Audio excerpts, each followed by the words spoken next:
Do you remember 12 months ago, the time where the USA was still under the beautiful Mr. Know-It-All of Barack Obama, the Community Shield was still a worthless piece of silverware, and Sam Allardyce was still England manager? Well, amid all that chaos, a Premier League home kit ranking was uploaded, and I thought as it was so successful, I thought why not do another one? What's better than sitting in my bedroom on a plastic chair and ranking some items of clothing? Anyway, I'm Griffith Chaz, and here's the top 20 BPL home kits 2017/18, in my opinion. Number 20, Crystal Palace. Grab your hot cup of cocoa and put your PJs on, because we are looking at Crystal Palace's home kit for the upcoming season. The distinct lack of any excitement and flair, Crystal Palace colours look like a 6-year-old's bedtime. This dreadful remake of a classic Barcelona kit lands itself rock bottom of the list. Number 19, Burnley. Last year, I ranked Burnley's kit 10th because of its weird colour combination and nice claret blue under the arms. This year's list could accurately resemble Burnley's season. Last season, they were surprisingly high, and this season, they're second last. I strongly dislike the claret blue, and even though the blue on the shoulders are nice, the overall kit isn't one to rush to the shops for. Number 18, Huddersfield Town. This season's Huddersfield Town kit looks like something you would do at your first year of art school. The two vertical blue lines look smudged by a kid, and the identical sponsor to Crystal Palace just cements this terrible bit of art in a not-so-solid 18th spot. Number 17, Everton. Everton have changed their sponsor from everyone's favourite Chinese tennis player to the current sponsor of the highly successful football club Hull City. Anyway, the sponsor is the bright light at the end of the very dark tunnel, which is the Everton home kit. The thousands of different shades of blue just doesn't work. It is eye-catching for all the wrong reasons. Everton may have had a beauty of a transfer window so far, but the home kit being modelled by a Year 8 five-a-side football team isn't Everton's highlight of their summer. Number 16, Watford. It's quite an uphill task when you're designing Watford's kit because of the colour clash between yellow and red is a horrible combination and is hard to match with any design. The idea that Adidas/Adidas/ yourself tried to keep the red to a bare minimum is a good idea, but the red stripes on the side just ruin the whole idea and principle of this kit. Number 15, Brighton and Hove Albion. Way, the newest addition to the BPL, Honduras! Okay, jokes aside, the Honduras kit is just a dark version of the Huddersfield kit, but obviously better because that is how ranking lists work.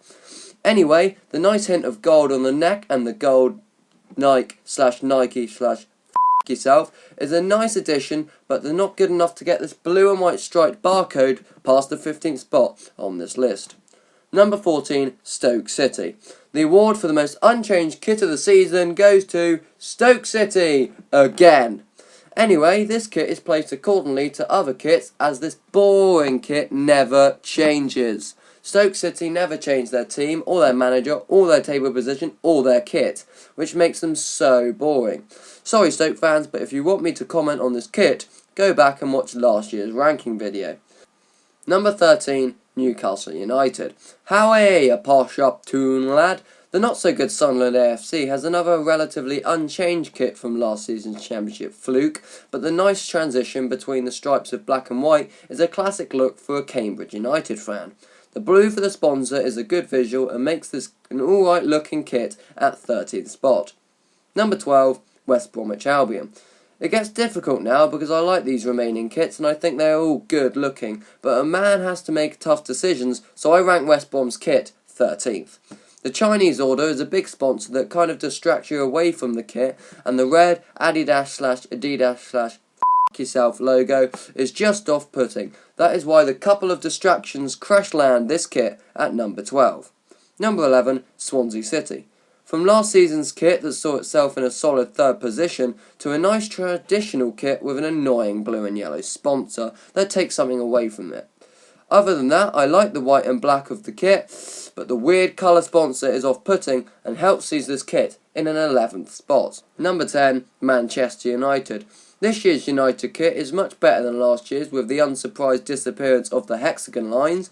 The plain and classic style of the home kit just works, and even though it is the only kit being modelled by a random supposed to be model of the streets, it is still a solid kit. It is a pain to see it at 10th spot, but life must go on. Number 9, Leicester City. Another slightly unchanged home kit from last season, a new addition of gold pads on the sleeves and the back of the shoulders are small but necessary additions.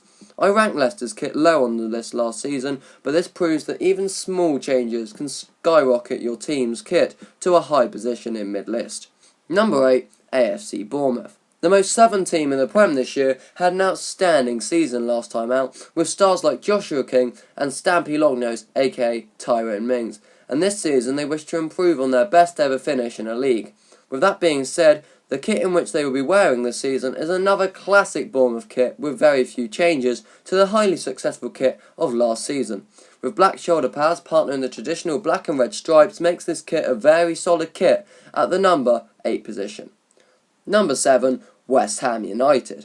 Alongside Everton, West Ham have had a great transfer window this summer, bringing in Marco Arnautovic and Javier Hernandez, and these new signings will be banging goals and assists in wearing this kit.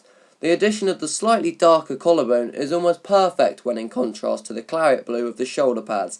In an odd case, I think the sponsor, Betway, is a good addition to the shirt and suits the overall kit well.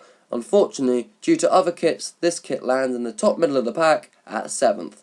Number 6, Chelsea. A common theme with all these kits are that a lot of them are a solid one colour and plain, but always placed highly on my list because I think plain and bland is a great idea for a kit. That is why the reigning Premier League Champions kit is in 6th place. The solid one shade of blue across the whole kit is a classic feel which I rate highly, hence why this kit is in 6th. Number 5, Manchester City. For the second consecutive season, Manchester City's kit is ranked higher than Manchester United's. Again, like Chelsea's kit, it is just a solid colour of blue, which is a nice colour of blue. Manchester City have splashed the cash this summer, so they probably could only afford one shade of blue anyway. However, the one shade of sky blue sees the second version sky blues, you know who the real football sky blues are, see their kit in a very good 5th place. Number 4, Southampton. Last year I said their kit looked like jail bars from Malta, and I said it was Sed Creed and I would burn it in a corner of a country pub and whoever was wearing it.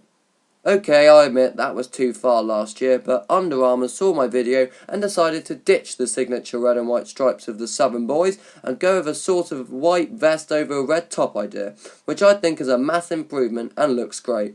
Even though the kit was revealed using a Year One's media project, I think the kit being modelled by the 4 future Liverpool players is good enough to land itself as number 4. Number 3, Arsenal.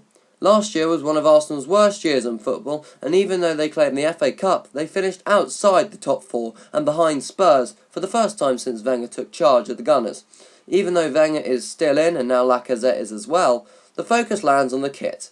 The reason it's third is because the white shoulder pad, along with a dark red neck strap and a nice shade of red, is a good contrast to the white on the side of the kit. Who knows where Arsenal will finish this season, but one thing is for sure, they have an excellent kit to do wonders with next season. Number 2, Tottenham Hotspur. Just like in the Premier League, Tottenham keep coming second in my kit rankings but never finish first. However, we will have to credit Nike for their incredible job with the Tottenham kit this season for its unusual but effective badge outline that makes the cocktail on the ball look much more prominent. This is another kit that is just one colour, and the beautiful shade of white over the entirety of the kit is a strong contender for first, but is beaten by number 1, Liverpool. Yes, Liverpool are actually finishing first in something, but even though we give Liverpool hate, there is no hate being thrown towards this kit because it's a thing of beauty. The signature red of Liverpool, partnered with the great white of the neck and sleeves, is the best contrast of any Premier League home kit I can ever think of. Yes, ever. I am jealous of this kit, and if Liverpool keep Coutinho, then we might be seeing a rare success for Liverpool in this visual beauty of a kit. I hope you enjoyed the second ever kit ranking, and if you disagree, feel free to put your order of the kit in the comments below. Don't forget to like, share and subscribe, and I will see you bye.